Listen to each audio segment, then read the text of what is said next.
Hey everyone, welcome back to Crypto Cash. Thank you so much for joining me here. I hope you're having a fantastic day. Happy Wednesday to you and your family. We're taking another look here, of course, at Terra Classic, seeing what's going on, and if it's going to continue further down, or just what kind of supports we can count on, right? Is this absolutely something that has stopped bleeding out, or is it going to keep going?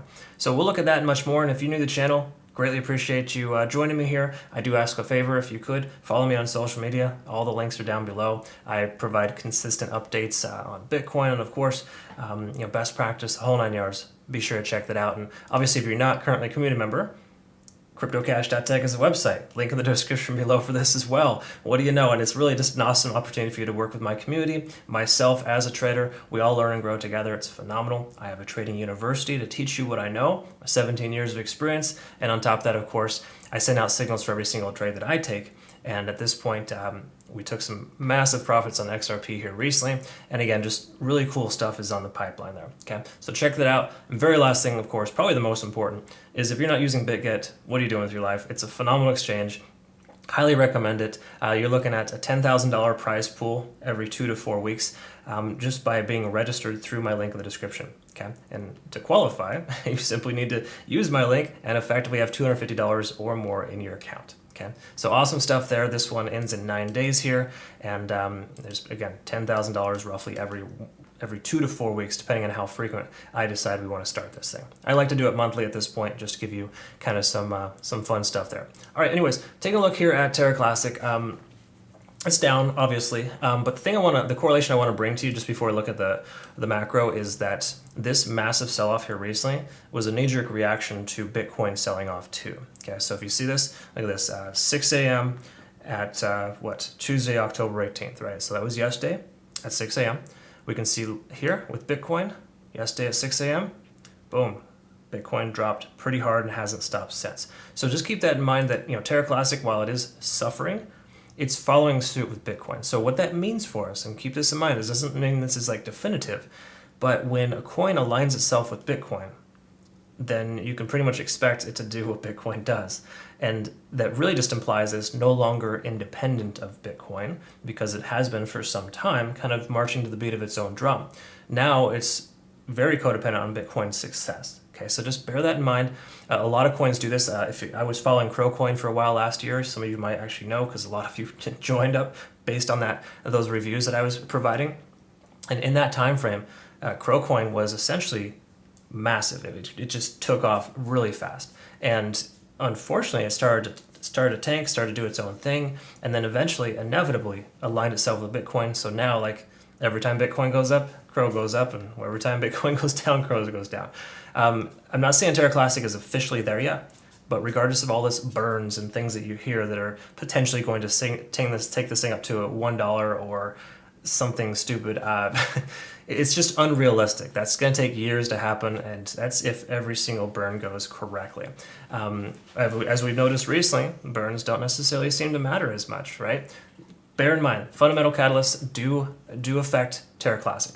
But on the same accord, right now, it's aligned itself with Bitcoin, and it is on the struggle bus, right there with it, and not doing so great. All right, so anyways, that's kind of the foundation of what you need to understand and how the regular market affects this. Dollar index goes up, you can expect Terra Classic to go down, okay? And dollar index has been going up pretty consistently, and we can see now, of course, this descending trend that's continuing to progress down further. So let's take a quick look at TD sequential. Here's some light at the end of the tunnel. We are 9 days into this continuation of the downside. 9 days in really implies that we should see some kind of correction to the upside. Keep in mind, Terra Classic has gone on some pretty interesting tears before, where we could see this 9 here, didn't get enough time to reset, and continued into overtime. Okay, so we literally got like an extra 8 days of continuation to the upside when it should have turned itself around. So I'm not saying that 9 implies we're at the bottom, but it should likely be a bouncing point, just based on traditional statistical trading patterns. Okay, that's generally what we're looking at. Because again, we're hitting that over-exhaustive state, but we're underneath 50 on the RSI, and the MACD, we're still continuing lower, right? So we're gaining momentum to the downside. That's got to come to an end eventually, right? So if Bitcoin does recover, which I speculate it will, Terra Classic should recover as well. Okay, but what we have to assume, this is the best thing to do, so you can not be disappointed and expect. I always like to say, expect the worst and hope for the best. In other words, we should expect the price to continue lower. There's no reason why it shouldn't stop. But there's a stronger likelihood based on overextension that we should see a recovery soon. Is that recovery going to be shooting to the moon, as others would like to say? No, definitely not. A recovery would simply imply that we're making a higher low. And then, of course, hopefully that translates into higher highs. Right? That's the goal. That's the concept that we're looking for. Right now, we're far from it. Okay, so on the 4 hour, here's where we're at here, basically. We'll see probably a lot of overextension here as well.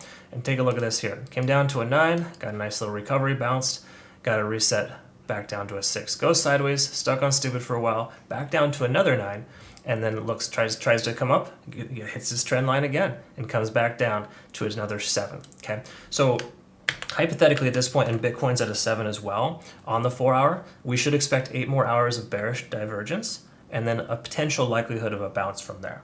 Okay, again, expecting that would be appropriate.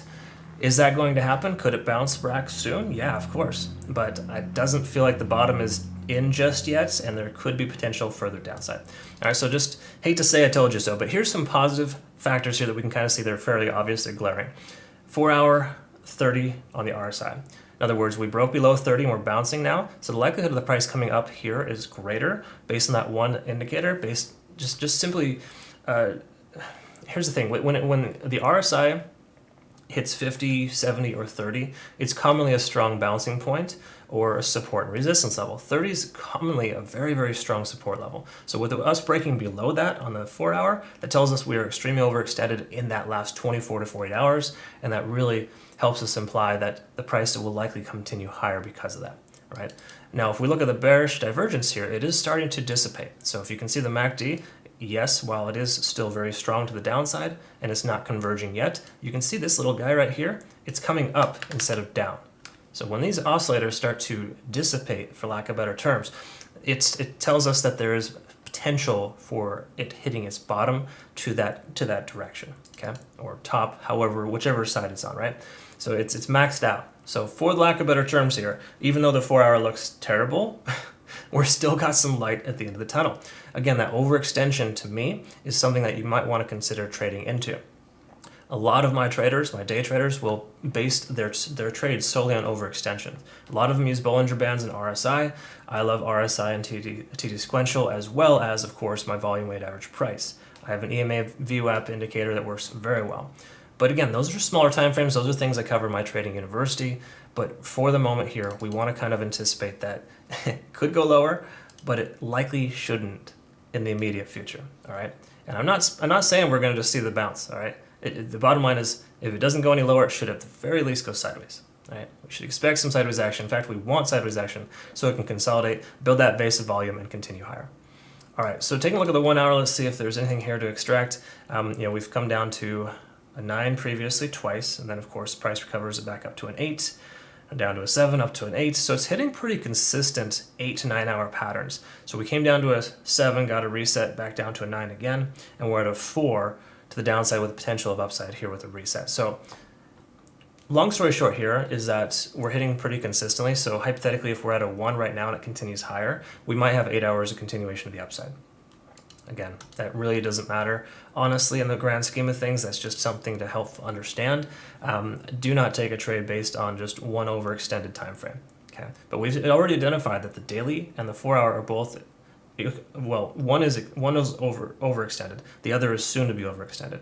The more 9s you have on larger time frames, the stronger the reversal effect. Okay, so again, all the indicators are looking terrible, minus overextension. It's a very similar narrative to what Bitcoin is painting as a picture for us right now. Same thing, we have the same exact numbers, almost identical, minus Bitcoin not being overextended on the daily. So again, generally speaking, that's where we're at. That's the state of the nation. Last thing to summarize here with is the lagging span is soon intersect with price action. Conversion line is coming back up here, showing us that dissipation on the moving average convergence divergence in the 4 hour we identified already. And of course, we have this here, upper and lower lead, still above the price action. So there's no reason to take a long position. You want to wait for the price action to be back comfortably above the upper lead, for lack of better terms, and of course, lagging span above and conversion line above as well. So we literally still have 3 out of 3 signs saying to keep your short position open, but it's coming to an end soon. In other words, you can see here in the next 4 to 8 hours, the price action will intersect, and that will be an indication to potentially close your long your short position, okay?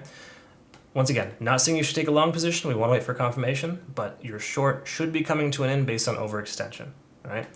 Those are just things that I like to look at. So all in all, I would say, once again, as per usual, expect the worst and hope for the best. And if we can get you in a position where, a long position is viable soon, great. I just recommend waiting for confirmation. That's my thing, and that's kind of how I am with trading. Okay, so take the information I gave you here today and use it with your own trading technique, your own risk tolerance, and make sure if you are using leverage, small position sizing so you can live and survive to trade another day. We have a phenomenal bear market strategy right now that we're employing, and I can tell you what, it works very well for the long term as long as you're using it correctly. If you get greedy and you start using 25, 35, 50% of your position size on one trade, you're doing it wrong.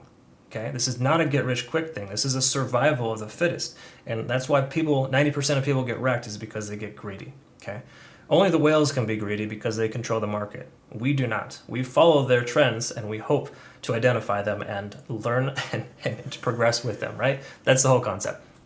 Either way, anyways, I hope that this makes sense. I'm rambling. Sorry about that. I hope that you learned something here today. One quick favor, of course, before I let you go, please, follow me on social media, just so I can kind of build that social media presence, trying to get more involved there. I'm going to start doing giveaways here in the relative near future and make sure that, we all benefit from some of the awesomeness that we have in our community. So again, if you're not currently a community member, cryptocash.tech is a site, link in the description below. I hope you have a fantastic rest of your day. We'll see you in the next one.